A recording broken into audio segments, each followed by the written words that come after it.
તો જય માતાજી, સીતારામ. કેમ છો? તમારા બધાનું સ્વાગત છે ફરીવાર શ્રીમદ ભાગવત વ્લોગ દિવસ 2.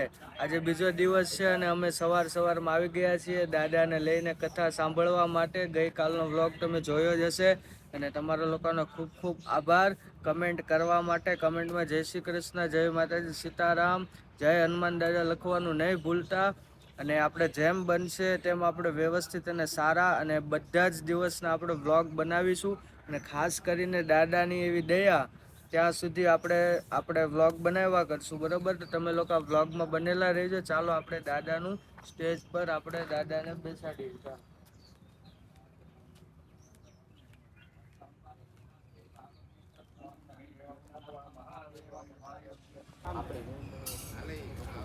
મને ખબર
બ્લેક કરીને કરી નાખીએ.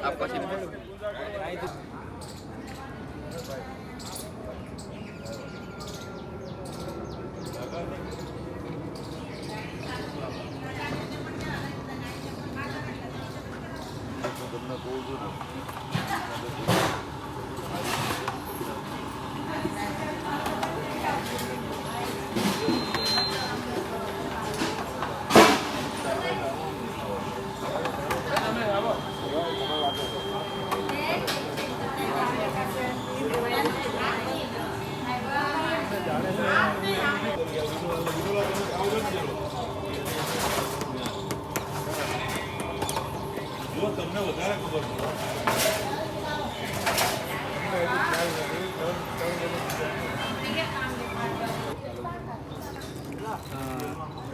લક્ષ્મીનગર ફાર્મમાંથી બોલું રમેશભાઈ.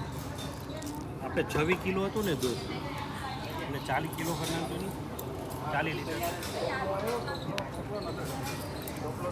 લઈ આવો ફટાફટ. હવે ઘેરા ખાજા દેવડા બધા ટોપલા નથી ત્યાં રિટર્ન કર્યા મૂકી ગયો. હા, દૂધ બહાર તમે કાઢી રહ્યો ને દૂધ આવી જાય.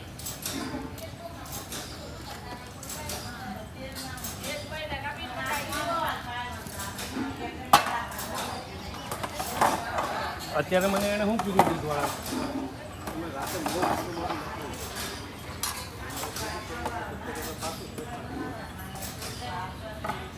આવ રોની, રોહન આવી ગયો છે. કેમ છે રમેશ? રોહન બોલો ભાઈ. ના ના, કામ કરવાનું ચાલુ થઈ ગઈ છે. ચાલો આપણે જઈએ આગળ.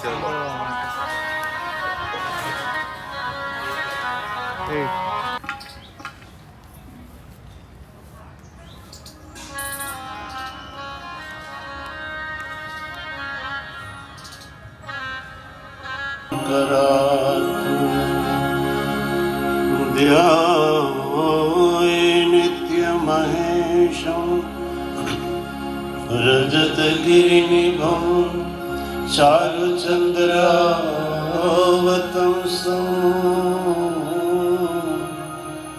रत्नाकल्पोज्ज्वलाङ्गं वर्षुमृगवरा भीतिमा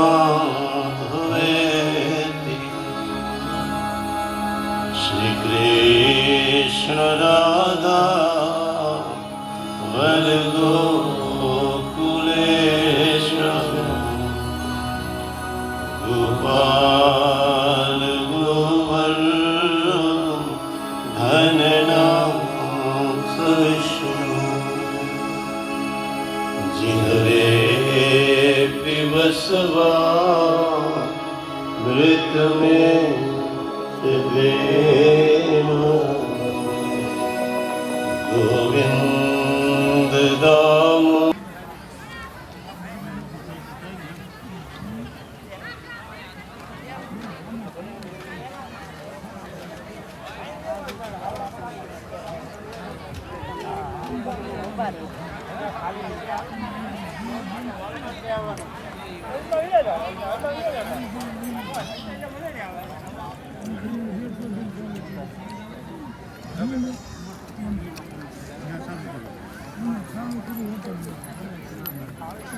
ધાર્મિક ભાઈ ધાર્મિક ભાઈ ધાર્મિક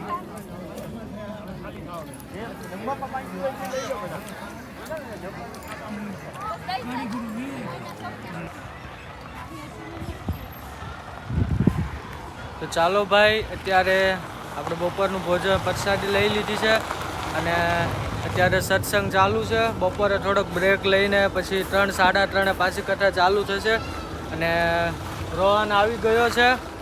રોહન કેમ છો દોસ્તો?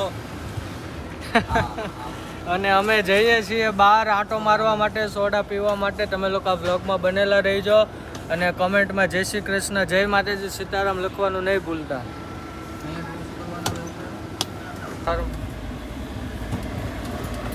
કઈ બાજુ છે? તારે લેવા જવાનું છે? ના ના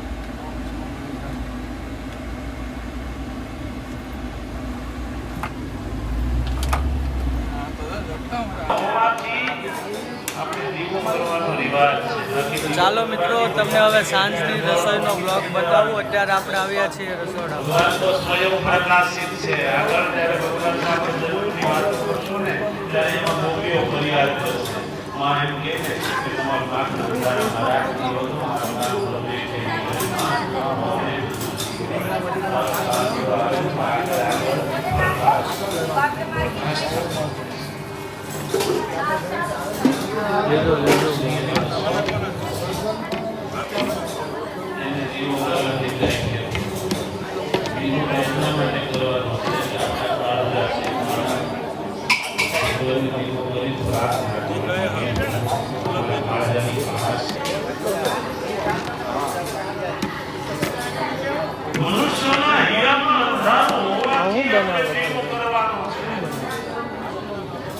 ભાત અને પનીરનું શાક.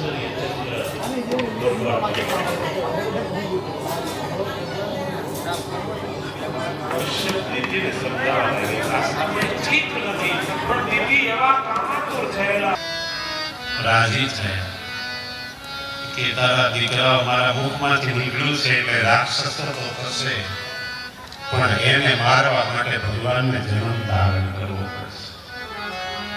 જા, મારો આશીર્વાદ છે.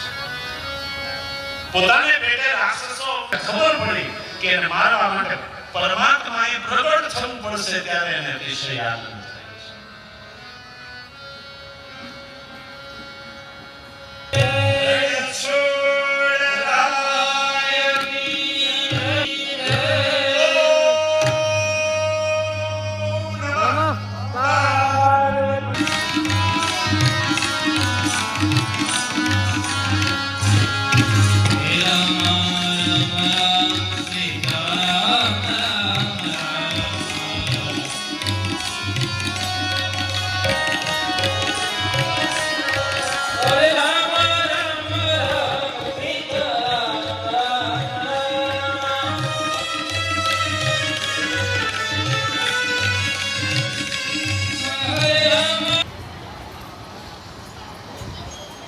ચાલો ભાઈ, જે કંઈ કામ હોય તમારું ઝડપથી બતાવો. અને દરેક મહેમાનો પરિવારના લોકો અહીંયાથી જાહેરાત થાય પછી જ જમવાની જાય ત્યાં સુધી અહીંયા આસન ગ્રહણ કરે.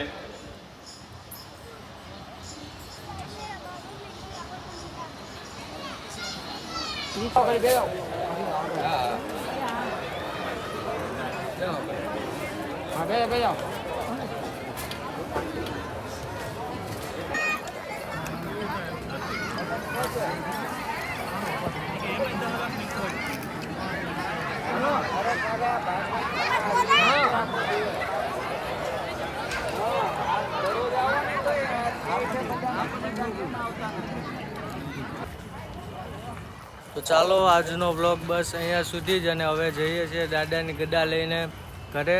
તમે લોકો કોમેન્ટમાં જય માતાજી સીતારામ લખવાનું નહીં ભૂલતા, જય દ્વારકાધીશ લખવાનું નહીં ભૂલતા, અને મળીએ કાલે નવા બ્લોગમાં.